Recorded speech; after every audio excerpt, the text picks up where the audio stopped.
Bali would star Saif Ali Khan کی بیٹی سارہ کے بعد اب صاحبزادے ابراہیم علی خان بھی اپنے والد کے نقش قدم پر چلتے ہوئے سنلور سکرین پر نظر آئیں گے۔ ویب سائٹ بالی ووڈ ہنگامہ کے مطابق سارہ علی خان نے میڈیا سے بات کرتے ہوئے تصدیق کی کہ ان کے بھائی ابراہیم نے اپنی پہلی فلم کی شوٹنگ مکمل کر لی ہے اور اب بالی ووڈ میں ڈیبیو کی تیاری پکڑ رہے ہیں۔ فلمی دنیا کے سب سے بڑے میلے کانز فلم فیسٹیول میں سارہ علی خان نے شرکت کے دوران ایک انٹرویو میں بتایا کہ ابراہیم نے حال ہی میں بطور اداکار اپنی پہلی فلم کی شوٹنگ مکمل کی ہے، جس کا مجھے بالکل یقین نہیں ہو رہا۔ سارہ خان نے بتایا کہ جب بھی ان کے بھائی اسکول سے واپس گھر آتے یا اب جب شوٹنگ سے آتے ہیں تو وہ اور ان کی والدہ بہت پیار سے ابراہیم کا استقبال کرتی ہیں۔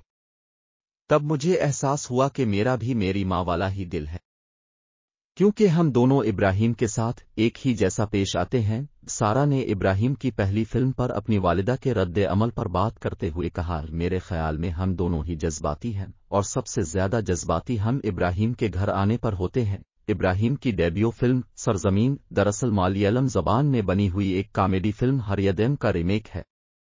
اس سے قبل ابراہیم علی خان کرن جوہر کی آنے والی فلم راکی اور رانی کی پریم کہانی میں اسسٹنٹ ڈائریکٹر کے طور پر کام کر چکے ہیں۔ دوسری جانب سارہ علی خان اپنی فلم ذرا ہٹ کے ذرا بچ کے کی ریلیز کی تیاریوں میں مصروف ہے، جس میں ان کے ساتھ وکی کوشال ہیرو کے طور پر نظر آئیں گے۔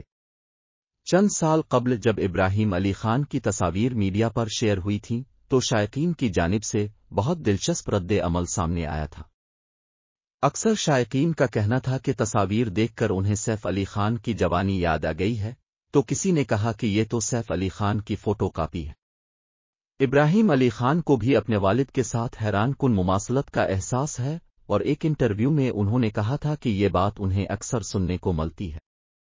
ہیلو میگزین کو دیے گئے انٹرویو میں ابراہیم علی خان نے بتایا تھا کہ ان کا والد کے ساتھ خاص رشتہ ہے اور سیف ان کے رہبر بھی ہیں، جبکہ بہن کے متعلق ان کا کہنا تھا کہ دونوں کے درمیان بہت ہی کم لڑائی ہوتی ہے اور اگر کبھی ہو بھی جائے تو انتہائی معمولی بات پر ہوگی۔